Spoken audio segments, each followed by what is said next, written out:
I'm happy to be back in Kentucky. I am going to do the Bourbon Trail this time because I didn't get to do it last time. So I'm happy to be back. And today we're going to be talking about finding joy every day.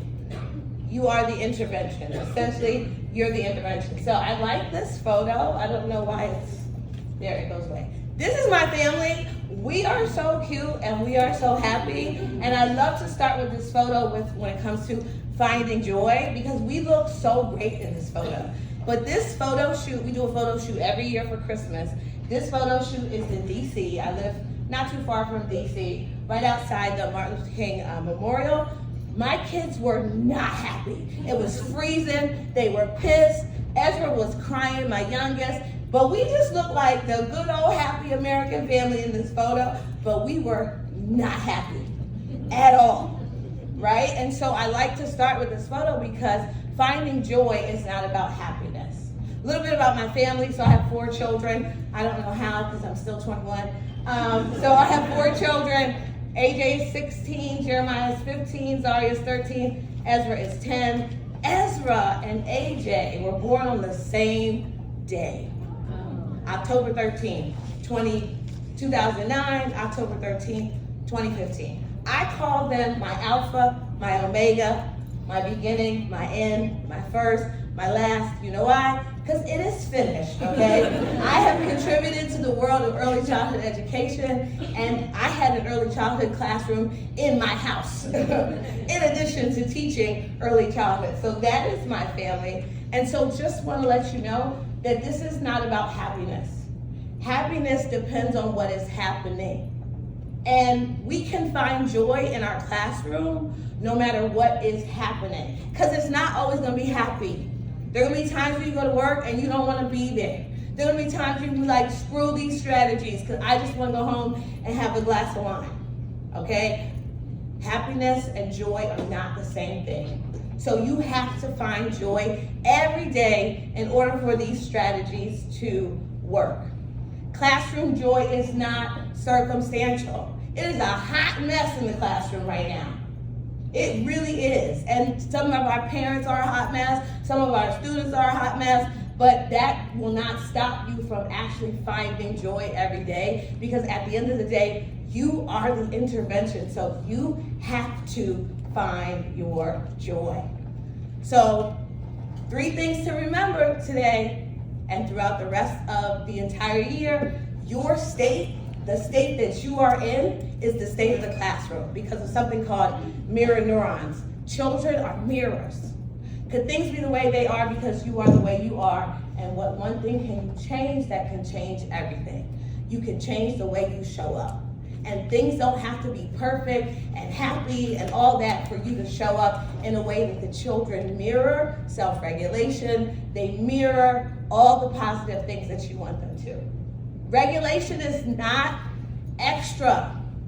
This is essential. It is the bottom line because we can teach you all the conscious discipline, all the strategies in the world, but if you go in the classroom and you crash out, it's not going to work.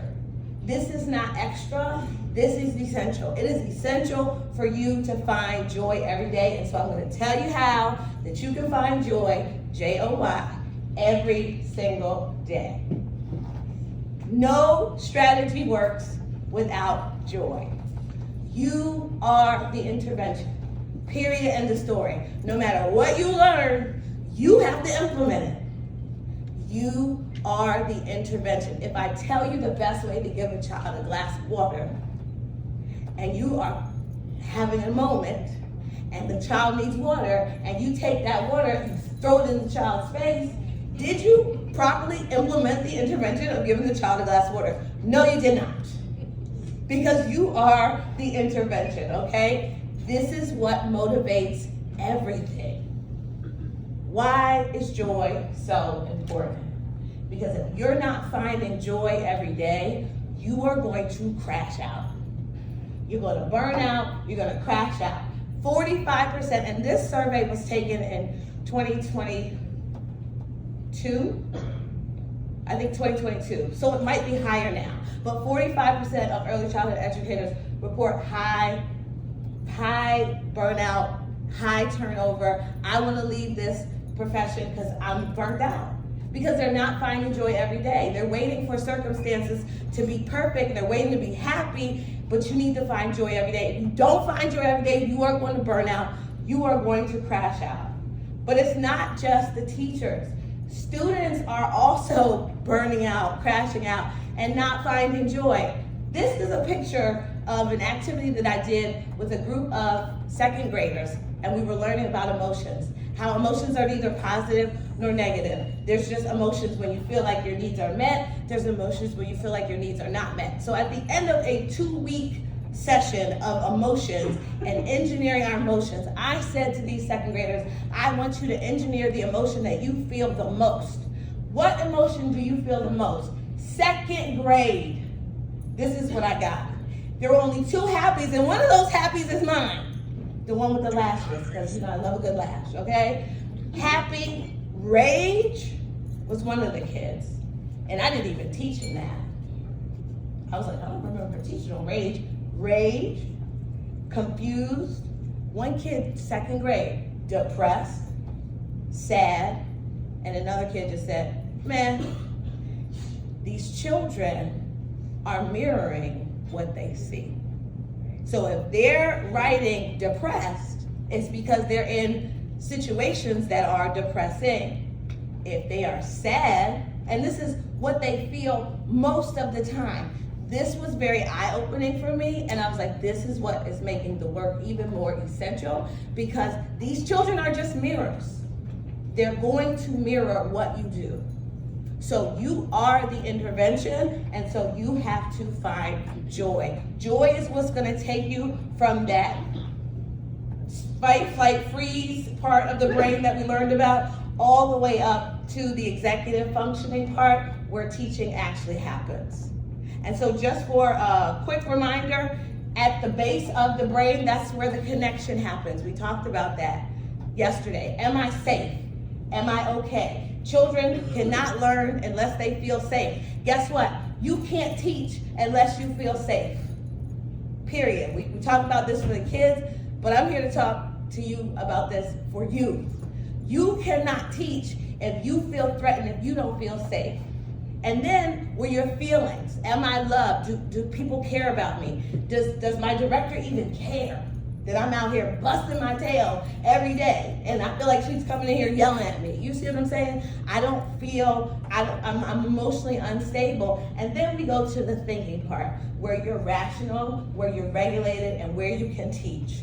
And we get triggered. Well, I'm gonna speak for myself. I get triggered every day that I walk into the classroom. There are triggers, and I have to learn how to go from the survival brain to the frontal lobe so that I can properly teach. So let's talk about joy, the J, the O, and the Y. So for J, when you are triggered, the first thing you're gonna do is you're gonna judge your thoughts. You're gonna judge your thoughts. There's a book I like to read, and it says you have to take your thoughts captive. That means every thought you think is not necessarily from you. So a thought comes in, and you walk in the room, and there's a thought like, my director hates me. You have to take that thought captive, and you have to say, wait a minute, does my director really hate me, or am I being a little exaggerating right now?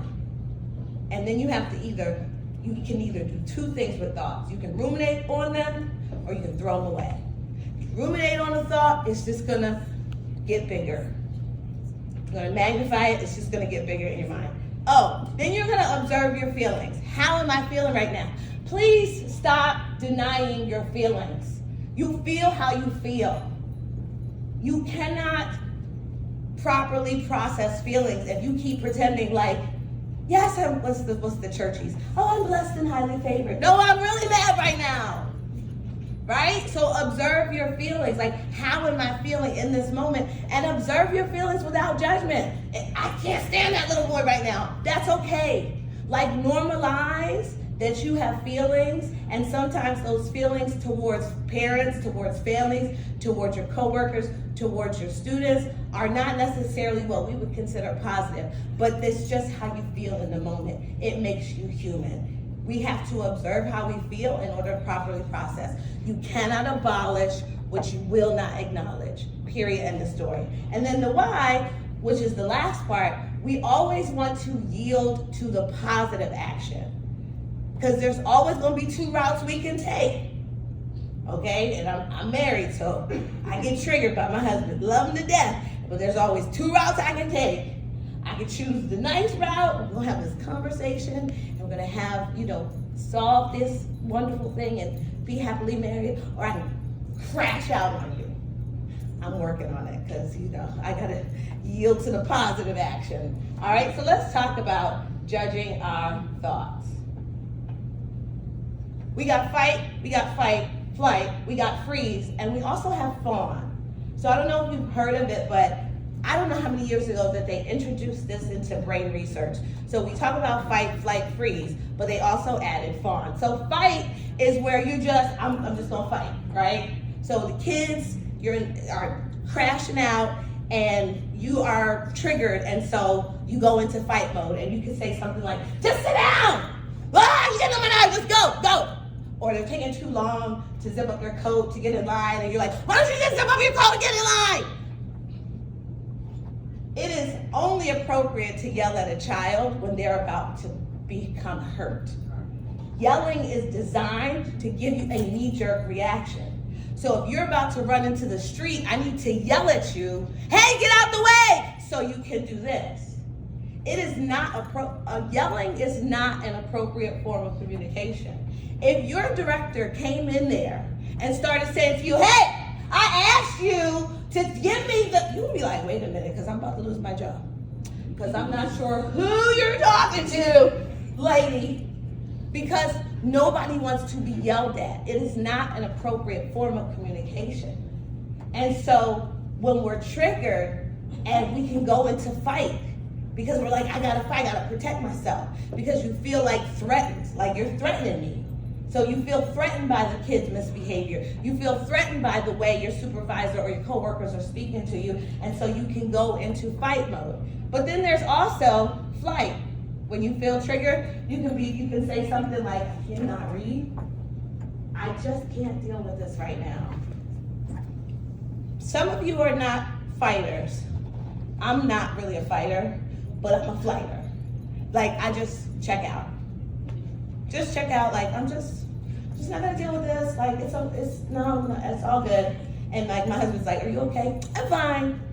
It's good. It's not a problem. It's not a problem. And then flighters like myself, we can be real passive aggressive. And that's not healthy for teamwork, for cohesion in the workplace. So rather than deal with the fact that you were triggered by an assignment that your supervisor or your director gave you because your plate is already overwhelmed, and rather than being like, okay, let me just talk to her about what's on my plate and why I can't do this, you're like, it's good, it's fine, I'll get it done, no problem. And then for the rest of the week, you got the RBF face and people are like, what's wrong? But you're not talking, right? And then we can just go into freeze. This is when you're triggered and you're just like, screw it. Kids are just running amok. They're like, the director will come into your classroom and be like, are you good? And you just sitting on crisscross applesauce, like the 2-year-olds are turning up. And you're like, I can't deal with it. And you just freeze. You don't fight about it. You don't withdraw. You just kind of like, it is what it is. And your directors come in and they're like, what the heck is going on? Baby's crying. Like, I don't know, But fawn is something that I see a lot in early childhood, especially in my coaching. Fawn is when you're triggered, and instead of solving the issue, you placate to the child. So the children are fighting over blocks or things like that, and you're trying to teach them how to regulate and also how to socialize and interact, but you're so triggered that you're just like, here, whatever you want. You want the block, here, just take them. You don't want to eat snack, fine. You want to take the snacks to the blanket or whatever it is that you typically would not allow the child to do. You're just like, you know what? It's fine. It's all good, it's fine, it's okay. And children play on that. If they know they can tap dance on your nerves enough that you're gonna give in, that they will do that. And then we just acquiesce. Like, oh, mommy, I hate you. Mommy, oh, you won't give this to me. And instead of like standing our ground and dealing with them from the frontal lobe, because we're triggered and we feel threatened, we're just like, you know what? It's okay, honey.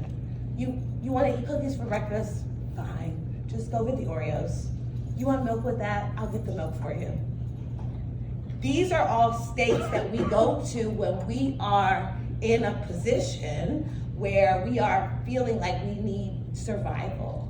And these thoughts come in that we're threatened, and then we don't take those thoughts captive and throw them away. We ruminate on them, and then we get dysregulated. So we start fighting, we start flighting, we start freezing, we start fawning, and so we have to judge our thoughts. We have to say, does this thought make sense? Is it true? Is it even related to what I'm dealing with, right?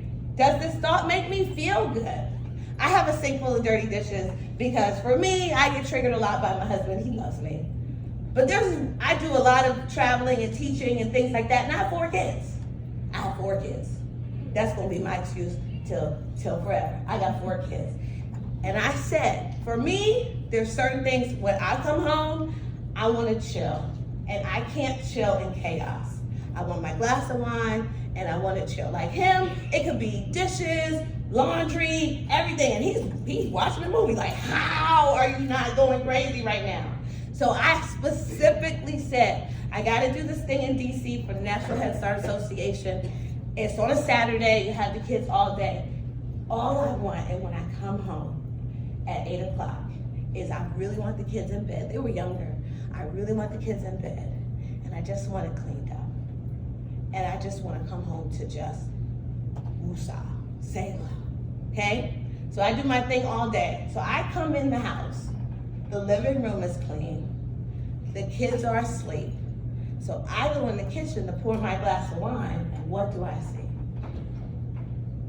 See, that's why he don't never do nothing for me. He never does anything for me. Every time I go, I gotta work all day, and all I ask him to do is one thing I ask him to do, and he can't. And so now, because I can't chill with dishes in the sink. So now I'm doing dishes like, see, and that last time, and that's why, and he don't, and then I'm like, something inside me was like, you tripping right now. Do you hear yourself? You have 4 children, and it's 8 o'clock. And they're all in bed. Now, if y'all don't know me, my kids will turn up. My babysitter called me last night, and she's got 2 of my kids because the other 2 are at 707 in New Jersey, and so she's got them in Maryland, and she said, it was 11:30. She said, so, like, what time are they gonna wind down? I said, girl, you better put them to bed because they will stay up till 2 and 3 if you let them. My kids can turn up. But they were in bed. It was 8 o'clock. And they were asleep. Now my husband was in the bed with my daughter like, right? The living room was clean. The thing he didn't do was the dishes. That's all he didn't do. But rather than start thinking about, okay, but look at everything else he did do. And the hardest thing was probably to get those kids to bed. I was perseverating on the fact that there were dishes in my sink. So I automatically went to the fight state, and I started to think about, you know what, and that's why he ain't even, why did I even get married then? Like, this is dumb. And then we go, like, and then, does this even make sense? It doesn't make sense. So we have to look at what we're thinking about when we're triggered. Does your director, does your administrator really hate you? Are these really the worst children in the world? We can debate about it. But what am I thinking? Is it even related to what has triggered me? And it reminded me of the time that I did the Smart Start conference in North Carolina. And you see that picture on the left or right hand side? That is my desk. That is my morning devotion every day. I need it quiet. I need my music. I need my coffee. And I need my book. And I'm in it. Don't talk to me. Don't look at me. I need to be they don't call it time. This is what I tell my kids. They don't call it time alone with God for no reason. I need to be alone, right? And so that's how I am. My husband knows it, and he hates it because he's a morning talker. And I'm like, sir, why are you talking? Why are the lights on? Stop. Like, I'm a very happy extrovert, but please don't talk to me in the morning if I haven't talked to the Father first in silence. And I'm very serious about it. Well, I decided to take my mom, who was my Head Start teacher, who still teaches Head Start, who's teaching probably, no, she's not teaching today, but she taught yesterday. She's got 47. She's got 49 years in the game. She'll be a 50-year Head Start teacher next year. She's the GOAT. She's the reason why I do what I do. I decided to take her with me to the conference. And of course, because she came, my dad had to come. Now, my dad's a retiree with nothing to do. But because I'm cheap, I was like, let's all be in the same hotel room. It'd be like old times. I'm the baby girl. Like, why are we wasting money? We'll all be in the same hotel room. So my parents were, and this was like literally 2 years ago. My parents were like, all right, cool. What's up to you? I was like, yeah, it'll be fine. 5 a.m. My dad, and I gotta speak. I gotta speak at 9:30. It's 5 a.m. He wakes up. He turns on the freaking news. I don't even watch the news. He turns the news on, and then he turns on all the lights. And I'm like, Dad, what are you doing? Like, my alarm didn't even go off. I said, Dad, can you turn the lights off? He turned the lights off. I was like, can you turn the TV down, please? Can you just turn the TV down just a little bit? So then he turns the TV down, and then he goes, my family calls me Winnie, that's my nickname. Winnie, so what you want me talking about today? And I'm literally laying in the bed, like on the second bed with the little eye mask on. And he was like, you up? I just want to know what you're going to be talking about. I said, Dad, not right now. Like, no, not right now. Like, he was like, okay. Well, when you going down, so I was like, screw it. So then I got up, because at this point, it doesn't matter, because you're going to keep talking. So I just got up, and I started to get my stuff together, because I got to go. I got to go somewhere else that's not here. So I get my Bible and all my things, and I'm about to leave the room, and I'm trying to leave in silence. And he's still talking to me. And he's like, yeah, so I was thinking about, what are you talking? And I got so angry and so mad and so upset, and I was talking to my best friend, and I was like, and I can't believe and she said, I'm not trying to negate how you're feeling, because your feelings are valid. She was like, but I wish I could talk to my dad. I wish my dad could wake me up, turn the lights on, because she had lost her dad the year prior. And it just made me feel like, so then I started feeling really bad. And then I started feeling down on myself. And then I was just like, okay, what is this about? It's about honoring your feelings. I'm not a bad daughter because my dad got on my nerves. It's just that I was disappointed and triggered because I didn't get to start my morning the way I needed to. So I had to reset before I got on the stage. So I took my stuff and I went to a quiet corner in the hotel and I did my little thing and I came back and I was like, cool. Because every morning it's not gonna be like this. And when I am triggered and I don't have my morning, am I gonna let it ruin the rest of my day? Or am I gonna just reset? And I just had to reset and be like, you know what? You're not a bad daughter because you got mad at your dad. He's not, the most annoying human ever. He just really wanted to talk to you. You don't live in the same state. When was the last time you and your mom and your dad were in the same room together for an overnight? You know what I mean? And I had to talk myself out of either feeling super depressed and bad that I didn't want to stay in the room and talk to my dad, or feeling like, oh, I shouldn't have, I'm just angry and now I can't do anything because my morning didn't start off right. Honor your feelings. It's okay to feel the way you feel. It's okay to be like, I don't really like this parent right now. This parent gets on my nerves. Like, that's okay. This child gets on my nerves. That's okay. Because you cannot abolish what you will not acknowledge. If you're trying to change the way you're feeling so you can get to the thinking part of the brain where teaching really happens, you have to process through those feelings. And you don't beat yourself up about how you feel. Sometimes your coworkers get on your nerves, and that's okay. Sometimes parents get on your nerves, and that's okay. Away with this idea that we always have to feel rainbows and ponies, because that is not how the world works. So we have to teach our children that it's okay for them to feel the way they feel. And then the last, but certainly not least, you always want to yield to the positive action. You want to decide what you want to accomplish. You want to take action without waiting for other people. And you want to be thankful for what you have. And look for the good in all the things in your classroom and with your students. Because when you do that, then you can have interactions with your students that are going to last for a lifetime. And they're going to remember you. They're going to remember you. Decide what you want. When you're in the thinking part of the brain and you're interacting with students, you can think clearly about what outcome do I want. So I was at my local library. I don't play about my library. I don't play about my library. I love my library. I want to keep it clean. I want to keep it, I love it. So there was a boy, he was probably like middle school, and he was eating an orange outside of the library. And he started throwing his peels on the ground, on the concrete.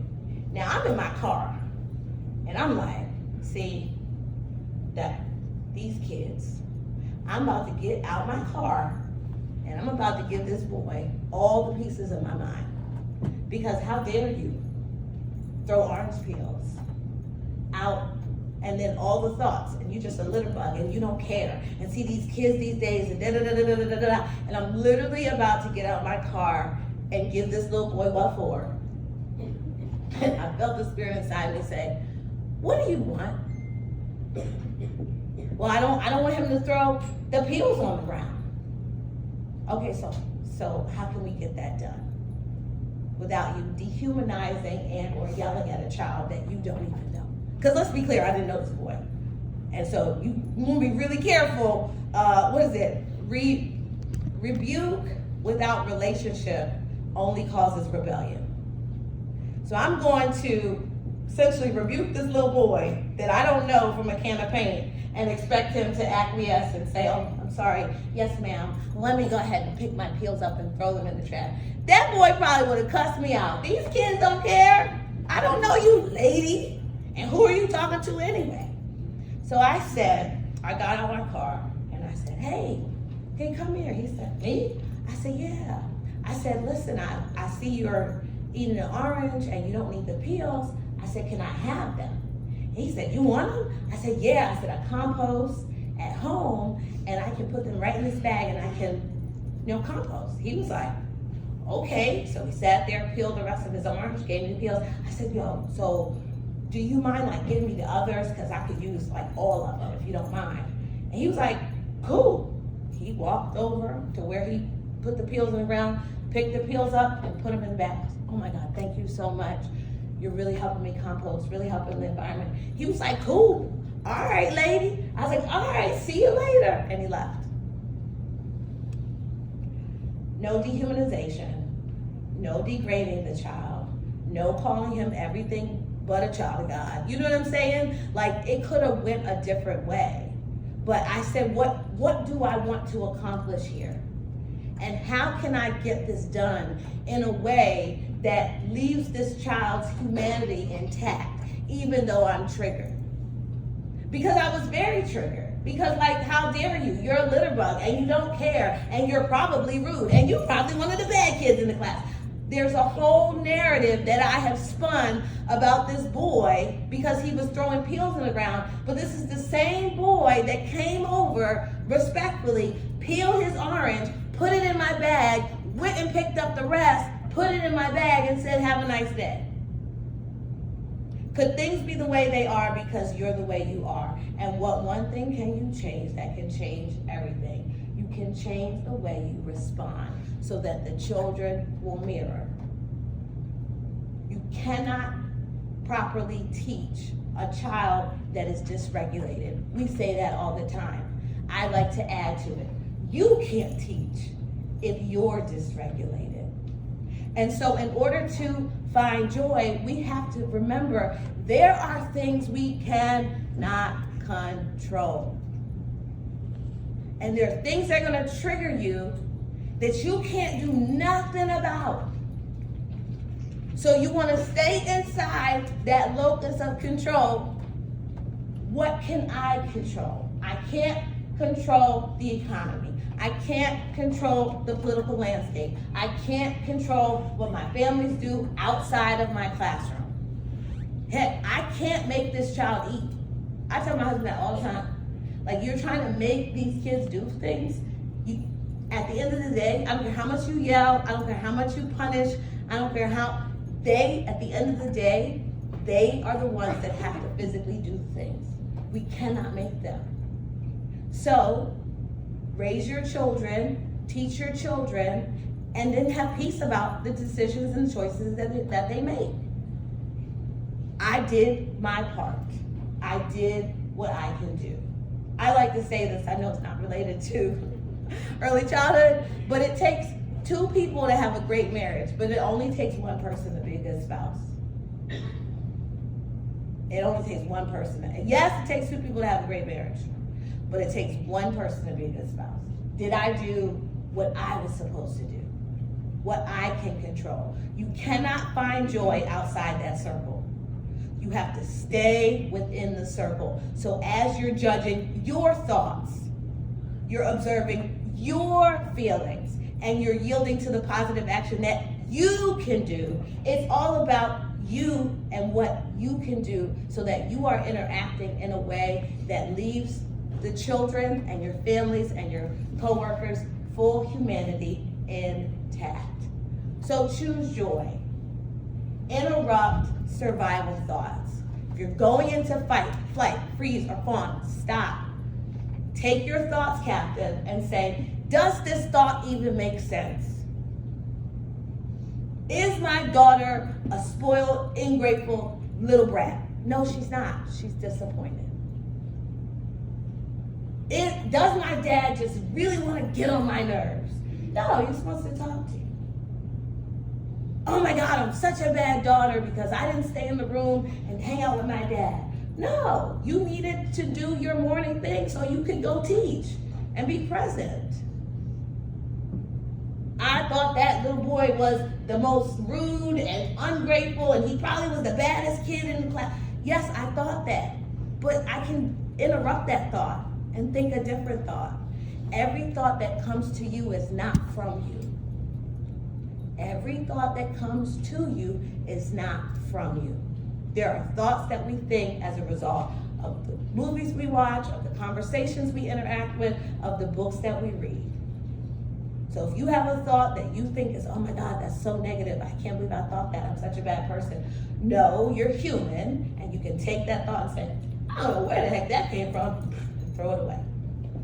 And then you want to observe your feelings. This is how you emotionally regulate. You gotta be okay with how you feel, period, end of story. I don't like this little kid right now. Okay, let's start there. Because you cannot properly deal with what you won't acknowledge. I'm having a real hard time with Betty Sue, because every time she come in here, she do this, and that, and it's getting on my nerves. Let's start there. Versus, no, Betty Sue, she's great. Love her. She's great. No problems. No, you can't stand this chick. And that's okay. Like, start there. Versus, everything is rainbows and ponies and we're great. Okay? And then last, you want to act with intention. What is the outcome? Can I get the outcome while keeping the child, the parent, the family, my coworkers' humanity fully intact? And that is how you find joy every day. The opposite of play is not work, it's depression. In order to find joy every day, you have to prioritize play. We always talk about play for the kids and play for the kids and play for the kids. What are you doing to play? Because in a state of play, it's easier for you to find joy and happiness. Because happiness is great. Like, as much happiness as we can get, let's get it. But when you're playing, you are in a state where you're not depressed, where you're finding that joy, where those emotions, those endorphins, those positive things are firing and wiring off in your brain. So as you leave this apprenticeship and go into the field of early childhood education, that we are changing the landscape every day, that we are going in with a mindset of, I am going to find joy every day. I'm going to prioritize not just play and emotional regulation and all these wonderful strategies for my students, I'm going to apply it for myself. Why? Because children are mirrors. If we want them to play, we need to play. If we want them to know how to emotionally regulate and find joy when they're triggered, we need to emotionally regulate and find joy when we are triggered. So we need to practice self-care. And self-care looks very different for everybody. What is self-care for you? For me, it's that morning devotion time. That is my self-care.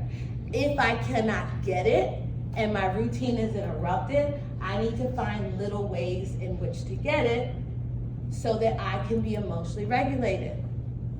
Like when I went to the gym this morning at 5:30 and people were there. What? Why are you in the gym at 5:30? I was like, oh, 5:30. Because they said, don't go to the gym at 6:30 because it's going to be packed. Go to the hotel gym, go at 5, go 5:30, be by yourself. I walked in the gym and I said, ain't this about it? Regulate. These people aren't, crazy. They're not gym heads. And, you start spinning in negative narratives about people you don't even know. And now you're mad. And they're like, good morning. You're like, oh. Again, taking those thoughts captive. Practicing that self-care. What we are doing is we are curating a community of early childhood educators who want to steward early childhood well. So this is not a community where we're going to teach you tips and tricks and strategies for classroom management, because I think we have enough of that. I'm not going to teach you how to be a better teacher and pedagogy and things like that, because I think we have enough of that. But what I am trying to do and what we're trying to do is we're trying to steward early childhood well, because childhood is fleeting. Like, I literally was just pregnant with my first son. And how are you driving? How? My youngest, my baby, Ezra, had a 10-year-old checkup. And I was in the doctor's office and I had a moment. And I was like, dang, these kids don't get a second chance to be 2 and 3. I don't care what the heck is going on in the United States or in the world. They don't get a second chance. My goal when the pandemic happened and all my kids came home is I said when they turn 30 and they look back on this pandemic and see how terrible it was, all they're going to remember is how much fun they had. Now, Dr. O, you always prioritize fun. Yes, because what we learn in fun, we never forget. We always remember. Kids always remember what they learn in fun. Why? Because the emotional brain is fully developed at birth.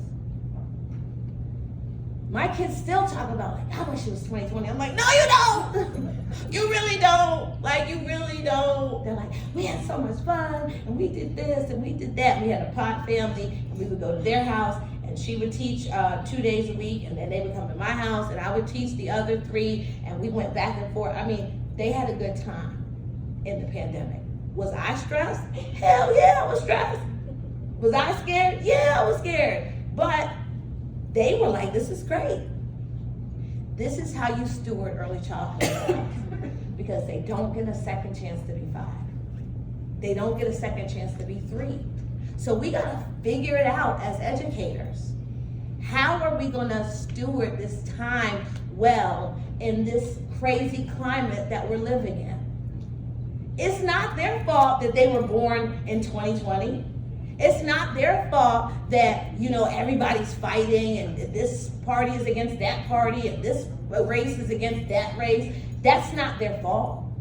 And when they're in our classroom, we need to interact with them and steward this time well, because it's fleeting.